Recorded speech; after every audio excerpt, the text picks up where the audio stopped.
ابتدا ہے رب جلیل کے بابرکت نام سے جو دلوں کے بھید خوب جانتا ہے۔ السلام علیکم ناظرین کرام۔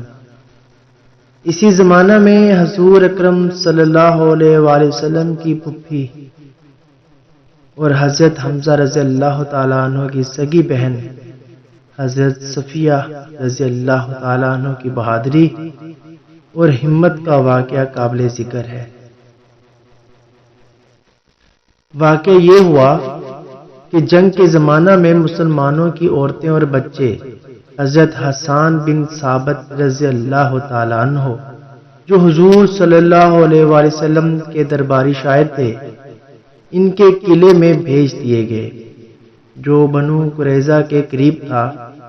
حضرت صفیہ رضی اللہ تعالیٰ عنہ کہتی ہیں، ہمارے پاس سے ایک یہودی گزرا اور قلعے کا چکر کاٹنے لگا۔ قرینہ سے معلوم ہو گیا کہ یہ کوئی جاسوس ہے۔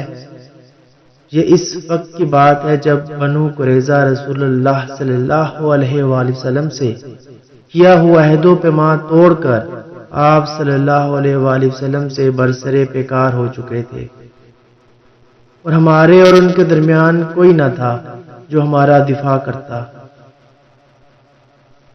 رسول اللہ صلی اللہ علیہ وآلہ وسلم مسلمانوں سمیت دشمن کے مد مقابل پھنسے ہوئے تھے۔ اگر ہم پر کوئی حملہ آور ہو جاتا تو آپ صلی اللہ علیہ وآلہ وسلم انہیں چھوڑ کر آ نہیں سکتے تھے۔ اس لیے میں نے کہا، اے حسان، یہ یہودی جیسا کہ آپ دیکھ رہے ہیں قلعے کا چکر لگا رہا ہے، اور مجھے اللہ کی قسم اندیشہ ہے کہ یہ باقی یہود کو بھی ہماری کمزوری سے آگاہ کر دے گا۔ ادھر رسول اللہ صلی اللہ علیہ وآلہ وسلم اور صحابہ اس طرح پھنسے ہوئے ہیں کہ ہماری مدد کو نہیں آ سکتے، لہذا آپ جائیے اور اسے قتل کر دیجئے۔ حضرت حسان رضی اللہ تعالیٰ عنہ زبان کے مجاہد تھے، ہاتھ کے مجاہد نہ تھے۔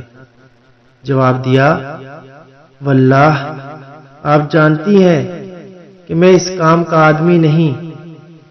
حضرت صفیہ رضی اللہ تعالیٰ عنہ کہتی ہیں، اب میں نے خود ہی اپنی کمر باندھی، ایک لاٹھی لی اور پاس پہنچ کر اس زور سے یہودی کے سر پر رسید کی کہ اس کا بھیجا نکل گیا۔ اس کے بعد قلعے میں واپس آئی اور حسان سے کہا، حسان، میں عورت ذات ہوں، غیر مرد کا بدن نہیں چھو سکتی، ذرا اس کافر کے ہتھیار تو اتار لاؤ۔ حضرت حسان رضی اللہ تعالیٰ عنہ بولے، اے عبد المطلب کی بیٹی، مجھے ہتھیاروں کا کیا کرنا؟ یہ جواب سن کر حضرت صفیہ رضی اللہ تعالیٰ عنہ پھر گئیں اور اس یہودی کے ہتھیار اتار لائیں اور اس کا سر کاٹ کر یہودیوں کی طرف پھینک دیا۔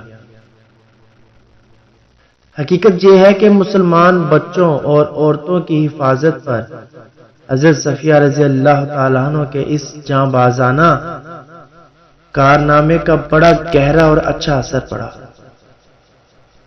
اس کارروائی سے غالباً یہود نے سمجھا کہ اس قلعے اور گڑھیوں میں بھی مسلمانوں کا حفاظتی لشکر موجود ہے، حالانکہ وہاں کوئی لشکر نہ تھا، اس لیے یہود کو دوبارہ اس قسم کی جرأت نہ ہوئی۔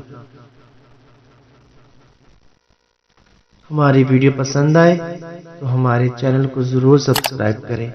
جزاک اللہ۔